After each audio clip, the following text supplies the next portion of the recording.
प्रश्न है कि अर्थव्यवस्था किसे कहते हैं। इसका राइट आंसर क्या है? अर्थव्यवस्था एक ऐसा तंत्र या ढांचा है जिसके अंतर्गत विभिन्न प्रकार की आर्थिक क्रियाएं संपादित की जाती है, जैसे कि कृषि, उद्योग, व्यापार, बैंकिंग, बीमा, परिवहन तथा संचार आदि। यानी अर्थव्यवस्था एक ऐसा ढांचा है जिसके अंतर्गत विभिन्न प्रकार की आर्थिक क्रियाएं क्या किया जाता है? संपादित किया जाता है। ठीक है, जैसे में कृषि है, उद्योग है, व्यापार, बैंकिंग, बीमा, परिवहन तथा संचार इत्यादि। इस प्रकार का जो भी है वो सब क्या किस में आएगा? अर्थव्यवस्था में आएगा। सेकंड प्रश्न है, मिश्रित अर्थव्यवस्था क्या है? मिश्रित अर्थव्यवस्था क्या है? तो भारत की अर्थव्यवस्था कैसी है? मिश्रित है। तो मिश्रित अर्थव्यवस्था पूंजीवादी तथा समाजवादी अर्थव्यवस्था का मिश्रण है। यहाँ पर पूंजीवादी व्यवस्था भी है और समाजवादी अर्थव्यवस्था भी है, और दोनों का मिश्रण क्या कहलाता है? मिश्रित अर्थव्यवस्था कहलाता है। मिश्रित अर्थव्यवस्था वह व्यवस्था है जहां उत्पादन के साधनों का स्वामित्व सरकार तथा निजी व्यक्तियों के पास होता है। उत्पादन के साधनों का स्वामित्व सरकार एवं निजी व्यक्तियों के पास होता है। पूंजीवादी में किसके पास होता है? निजी व्यक्ति के पास होता है। और समाजवादी में सरकार के पास। और मिश्रित अर्थव्यवस्था में क्या होता है? निजी एवं सरकार दोनों के पास होती है। ठीक है, किसका? साधनों का स्वामित्व माने अधिकार। तो समझ गए बात को? मिश्रित अर्थव्यवस्था पूंजीवादी तथा समाजवादी अर्थव्यवस्था का मिश्रण है। मिश्रित अर्थव्यवस्था वह अर्थव्यवस्था है जहां उत्पादन के साधनों का स्वामित्व सरकार तथा निजी व्यक्तियों के पास होता है। नेक्स्ट प्रश्न है, सतत विकास क्या है? सतत विकास क्या है?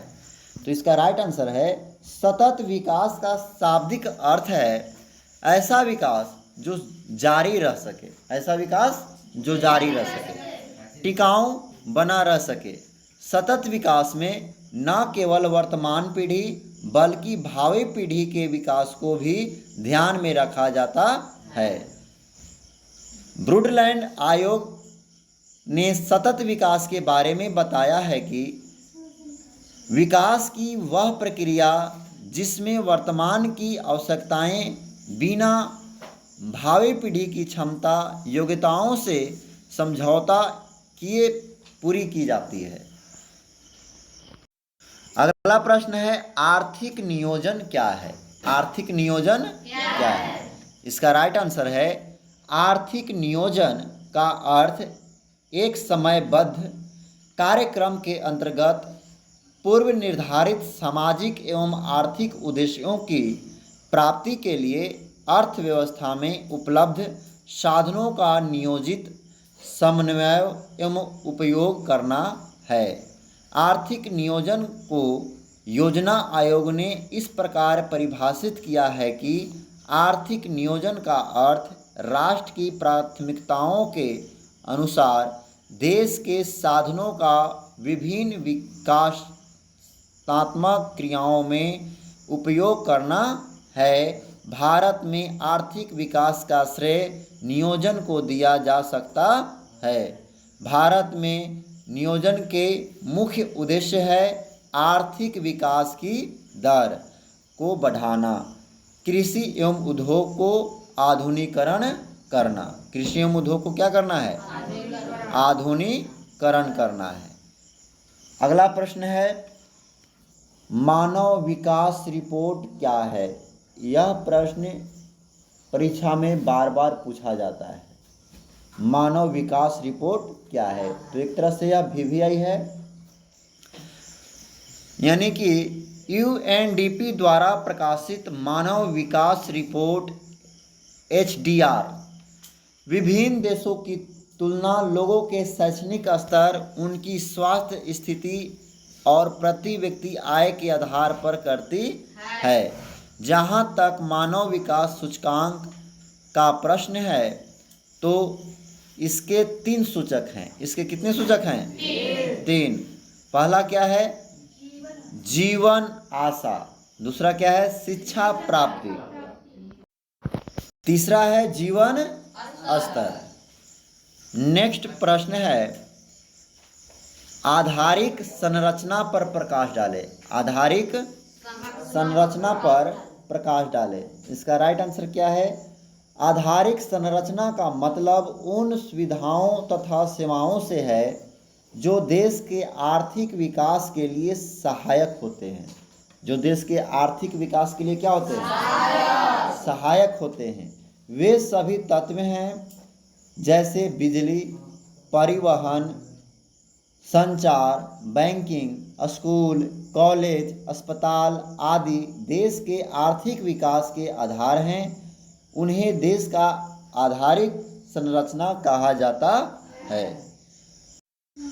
अब है दीर्घ उत्तरीय प्रश्न। इसमें पहला नंबर प्रश्न है, अर्थव्यवस्था की संरचना से क्या समझते हैं? अर्थव्यवस्था की संरचना से क्या समझते हैं? इन्हें कितने भागों में बांटा गया है? इन्हें कितने भागों में बांटा गया है? तो देखिए, इसका राइट आंसर है, अर्थव्यवस्था की संरचना का मतलब विभिन्न उत्पादन क्षेत्रों में इसके विभाजन से है। इसके क्या है? विभाजन से है। क्योंकि अर्थव्यवस्था में विभिन्न प्रकार की आर्थिक क्रियाओं, गतिविधियों को संपादित की जाती है, जैसे कृषि, उद्योग, व्यापार, बैंकिंग, बीमा, परिवहन, संचार, बिजली आदि। इन क्रियाओं को मोटे तौर पर 3 भागों में बांटा जाता है। कितने भागों में बांटा जाता है? 3 भागों में। प्राथमिक क्षेत्र, द्वितीयक क्षेत्र और तृतीयक क्षेत्र। इसी को कहते हैं सेवा क्षेत्र। इससे ऑब्जेक्टिव प्रश्न पूछे जाते हैं ना? पूछे जाएंगे कि प्राथमिक क्षेत्र में क्या क्या आते हैं। तो सबसे पहले जानेंगे प्राथमिक क्षेत्र के बारे में। प्राथमिक क्षेत्र को कृषि क्षेत्र भी कहा जाता है। इसके अंतर्गत कृषि, पशुपालन, मछली पालन, जंगलों से वस्तुओं को प्राप्त करना जैसे व्यवसाय आते हैं। ठीक है, तो तुमसे प्रश्न पूछेगा कि मछली पालन किस क्षेत्र में आते हैं? प्राथमिक क्षेत्र में। पशुपालन प्राथमिक क्षेत्र में, कृषि प्राथमिक क्षेत्र में। ठीक ना? तो कृषि को ही कहते हैं कौची? प्राथमिक क्षेत्र। द्वितीयक क्षेत्र किसको कहेंगे? तो द्वितीयक क्षेत्र को औद्योगिक क्षेत्र भी कहा जाता है। यानी उद्योग धंधे के रूप में जो भी आएगा वो सब क्या कहलाएगा? द्वितीयक क्षेत्र। इसके अंतर्गत खनिज है, व्यवसाय है, निर्माण कार्य है, जनोपयोगी सेवाएं हैं जैसे गैस और बिजली आदि के उत्पादन आते हैं। तो व्यवसाय किस में आएगा? द्वितीयक क्षेत्र में। व्यवसाय किस में आएगा? द्वितीयक क्षेत्र में। निर्माण कार्य द्वितीयक क्षेत्र, गैस और बिजली द्वितीयक क्षेत्र। ठीक है, इसको क्या कहते हैं? औद्योगिक क्षेत्र। द्वितीयक क्षेत्र को क्या कहते हैं? औद्योगिक क्षेत्र। तीसरा नंबर में है तृतीय क्षेत्र। इसी को क्या कहेंगे? तृतीय क्षेत्र को सेवा क्षेत्र। सेवा क्षेत्र कहते हैं। तृतीय क्षेत्र को सेवा क्षेत्र भी कहा जाता है। इसके अंतर्गत बैंक एवं बीमा, परिवहन, संचार एवं व्यापार आदि आते हैं। ये क्रियाएं प्राथमिक एवं द्वितीयक क्षेत्रों की क्रियाओं को सहायता प्रदान करती है, इसलिए इसे सेवा क्षेत्र भी कहा जाता है। इसलिए इसको क्या कहते हैं? सेवा क्षेत्र भी कहा जाता है। तो इस प्रकार से पहला क्वेश्चन क्या हो गया? समाप्त हो गया। अब दूसरा क्वेश्चन क्या है? आर्थिक विकास क्या है? फिर आ गया प्रश्न उसी तरह से, आर्थिक विकास क्या है? आर्थिक विकास तथा आर्थिक वृद्धि में अंतर बताएं। तो इसका राइट आंसर क्या है? आर्थिक विकास की परिभाषा को लेकर अर्थशास्त्रियों में काफ़ी मतभेद है। इसकी एक सर्वमान्य परिभाषा नहीं दी जा सकती। इसकी सर्वमान्य परिभाषा नहीं दी जा सकती। प्रोफेसर रोस्टो के अनुसार आर्थिक विकास एक ओर श्रम शक्ति में वृद्धि की दर तथा दूसरी ओर जनसंख्या में वृद्धि के बीच को संबंध है। यानी प्रोफेसर रोस्टो के अनुसार जो कहे हैं वो कह रहे हैं कि आर्थिक विकास एक ओर क्या है, श्रम शक्ति में वृद्धि की दर है, और दूसरी ओर क्या है, जनसंख्या में वृद्धि के बीच को संबंध है। यानी कि आर्थिक विकास कब बढ़ेगा, जब आपका रुपया पैसा बढ़ेगा और साथ ही साथ जनसंख्या में वृद्धि क्या होगी, कम होगी। अब जनसंख्या भी बढ़ा दे रहे हैं और रुपया पैसा कमा उतने रहे हैं, तो आर्थिक विकास हो पाएगा, नहीं हो पाएगा, रुका रह जाएगा। तो ये अब हम दूसरे प्रोफेसर मेयर एवं बाल्डविन के अनुसार बोलते हैं। प्रोफेसर मेयर एवं बाल्डविन के अनुसार आर्थिक विकास एक ऐसी प्रक्रिया है जिसके द्वारा दीर्घकाल में किसी अर्थव्यवस्था की वास्तविक राष्ट्रीय आय में वृद्धि होती है। जैसे आज कम है, लेकिन आगे भविष्य में आने वाले समय में इस जो भी काम कर रहे हैं उसमें क्या होना चाहिए, वृद्धि होना चाहिए। ये बोले हैं बाल्डविन के अनुसार ये है। ठीक है। अब है आर्थिक विकास आवश्यक रूप से परिवर्तन की प्रक्रिया है। इससे अर्थव्यवस्था के ढांचे में परिवर्तन होते हैं। इसके चलते प्रति व्यक्ति वास्तविक आय बदलती है तथा आर्थिक विकास के निर्धारक निरंतर बदलते रहते हैं। अब श्रीमती उर्सुला हिक्स के अनुसार है, श्रीमती उर्सुला हिक्स के अनुसार वृद्धि शब्द का प्रयोग आर्थिक दृष्टि से विकसित देशों के संबंध में किया जाता है, जबकि विकास शब्द का प्रयोग विकासशील अर्थव्यवस्थाओं के संदर्भ में किया जा सकता है। भारत एक ऐसा देश है, मिश्रित देश है, मिश्रित अर्थव्यवस्था वाला, लेकिन विकासशील है। कैसा है, विकासशील है, यानी विकास करने के तत्पर है। इसी तरह मेडिसन नामक एक अर्थशास्त्री ने बताया है कि धनी देशों में आय का बढ़ता हुआ स्तर आर्थिक वृद्धि का सूचक होता है, जबकि निर्धन देशों में आय का बढ़ता हुआ स्तर आर्थिक विकास का सूचक होता है। वास्तव में उपरोक्त परिभाषाओं का अध्ययन करने पर यह स्पष्ट होता है कि आर्थिक विकास एवं आर्थिक वृद्धि दोनों ही आर्थिक प्रगति के सूचक हैं और दोनों में स्पष्ट अंतर दिखाई पड़ता है। दोनों में स्पष्ट अंतर दिखाई पड़ता है। अगला प्रश्न है, आर्थिक विकास की माप कुछ सूचकांकों के द्वारा करें।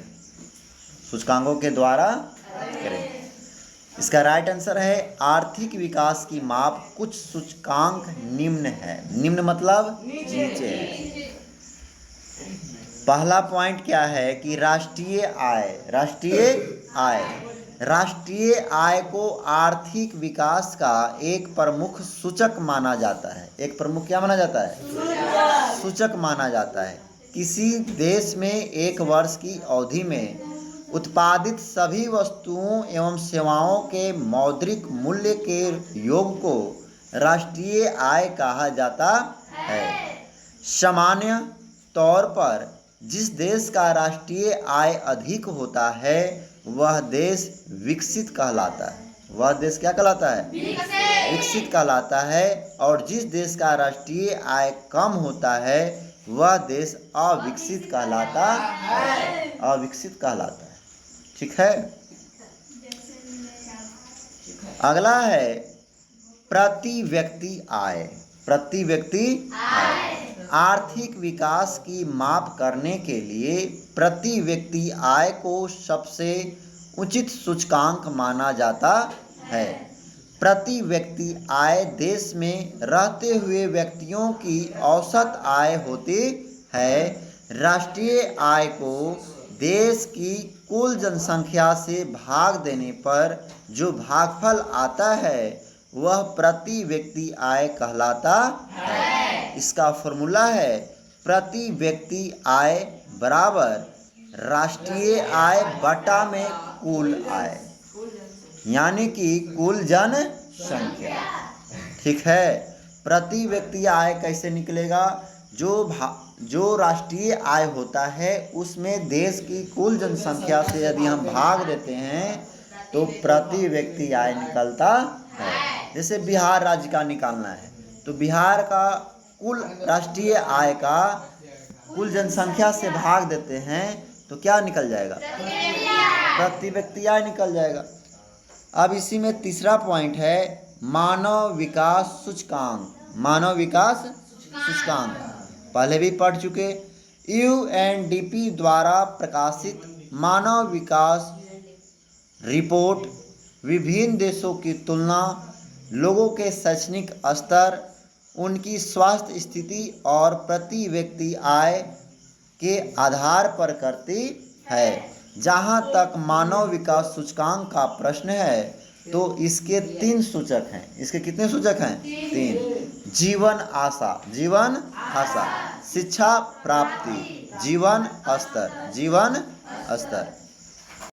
अगला प्रश्न है बिहार के आर्थिक पिछड़ेपन के क्या कारण है?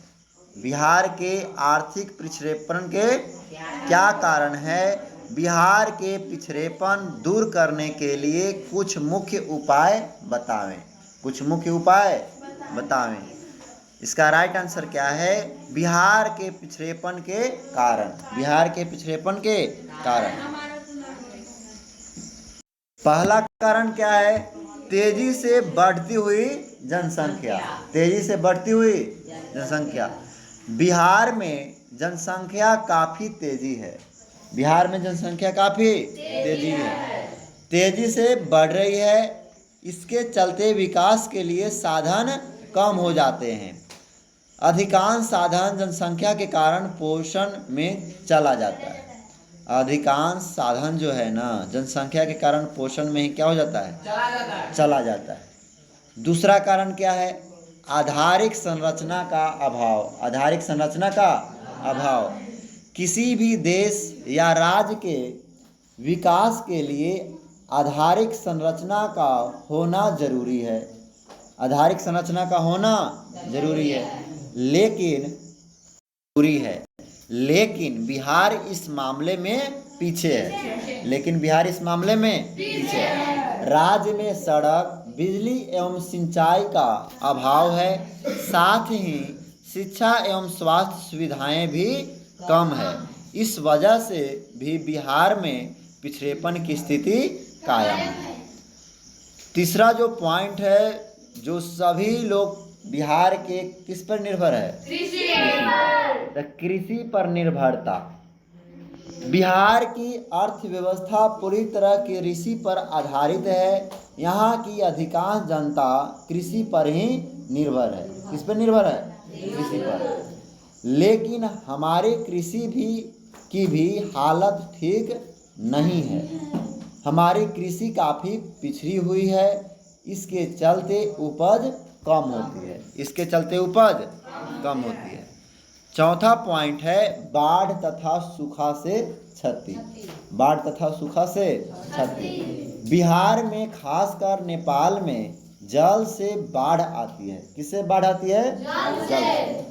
हर साल कम या अधिक बाढ़ का आना बिहार में तय है। पिछले साल 2008 में कोसी बाढ़ का प्रलय हमारे सामने है। इससे इतने जान माल की क्षति हुई। इस साल 2009 में भी नेपाल से आए जल से बागमती नदी में बाढ़ देखने को मिला। इसके आसपास के इलाके सीतामढ़ी, दरभंगा, मधुबनी आदि जगहों में फसलों की काफ़ी बर्बादी हुई। इसी तरह सूखे की मार दक्षिणी बिहार को झेलनी पड़ती है। इससे हमारे किसानों को अकाल जैसी स्थिति का सामना करना पड़ता है। इस तरह अपना बिहार बाढ़ तथा सूखा के चपेट में एक साथ रहता है। पांचवा पॉइंट है औद्योगिक पिछड़ापन। औद्योगिक क्या है? बिहार में उद्योग है बाबू, तो इसमें भी पिछड़ा हुआ है। तो किसी भी देश या राज्य के लिए उद्योग का विकास जरूरी होता है, उद्योग का विकास जरूरी होता है। लेकिन बिहार में औद्योगिक विकास कुछ दिखता ही नहीं है। यहाँ के सभी खनिज क्षेत्र एवं बड़े उद्योग तथा प्रतिष्ठित अभियांत्रिकी संस्थाएं सभी झारखंड में चले गए। इस कारण बिहार में कार्यशील औद्योगिक इकाइयों की संख्या नगण्य ही रह गई है। कैसा रह गया है? नगण्य ही रह गया है। फिर है कारण गरीबी। क्या कारण है? गरीबी। पुष्पा तो एकदम मौन धारण कर रखी है। बिहार एक ऐसा राज्य है जहां बिहार का भार काफ़ी अधिक है। राज्य में प्रति व्यक्ति आय राष्ट्रीय औसत के आधे से भी कम है। इसके चलते भी बिहार पिछड़ा है। इसके चलते भी बिहार क्या है? पिछड़ा है। अगला पॉइंट है खराब विधि व्यवस्था। खराब विधि व्यवस्था। किसी भी देश या राज्य के लिए शांति तथा सुव्यवस्था जरूरी होती है, लेकिन बिहार में वर्षों तक कानून व्यवस्था कमजोर स्थिति में थी। इसका मेन पॉइंट जरूर याद रखना है। मेन पॉइंट से तुमको बाकी चीज़ को तुम लिख लोगे, ठीक है। कानून व्यवस्था काफ़ी कमजोर स्थिति में थी, जिसके चलते नागरिक शांतिपूर्वक उद्योग नहीं चला पा रहे थे। इस तरह खराब विधि व्यवस्था भी बिहार के पिछड़ेपन का एक महत्वपूर्ण कारण बन गया है। अगला क्या है? कुशल प्रशासन का अभाव। कुशल प्रशासन का अभाव। बिहार की प्रशासनिक स्थिति ऐसी हो गई है जिसमें पारदर्शिता का अभाव है। जिसमें पारदर्शिता का क्या है? अभाव है। इसके कारण आए दिन भ्रष्टाचार के अनेक उदाहरण सामने आते हैं, ठीक है। अब हो गया कौची? बिहार के पिछड़ेपन दूर करने के लिए मुख्य उपाय निम्न हैं। पहला क्या है कि जनसंख्या पर नियंत्रण। हम इस जनसंख्या पर नियंत्रण रखेंगे तो क्या होगा?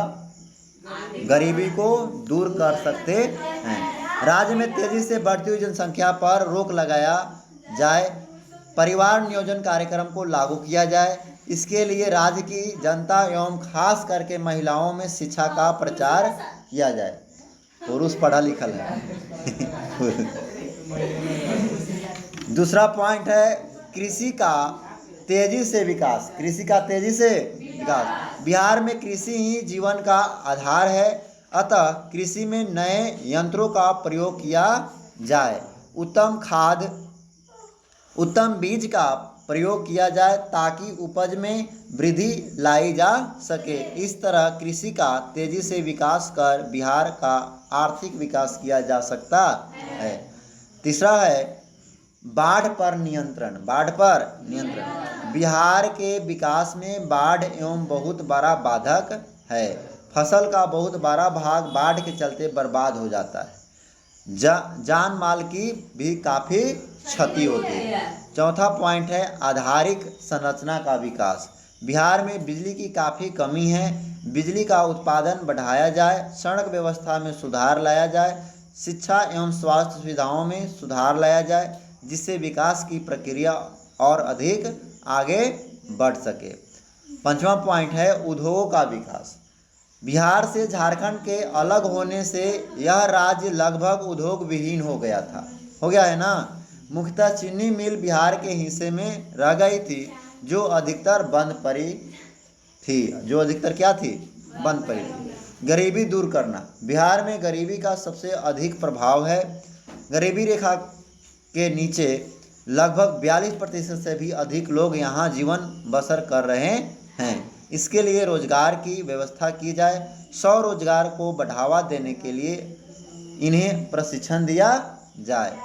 फिर है शांति व्यवस्था की स्थापना। बिहार में शांति का माहौल कायम कर व्यापारियों में विश्वास जगाया जा सकता है तथा आर्थिक विकास की गति को तेज किया जा सकता है। फिर है स्वच्छ तथा ईमानदार प्रशासन।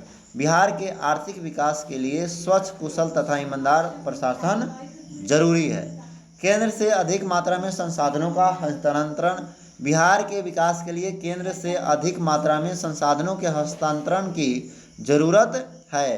कुछ राज्य को विशेष राज्य का दर्जा देकर उन्हें अधिक मात्रा में केंद्रीय सहायता दी जाती है। विशेष राज्य का दर्जा प्राप्त होने के कारण जम्मू एवं कश्मीर, पंजाब, उत्तर पूर्व के राज्यों को विशेष सहायता मिलती है। विशेष सहायता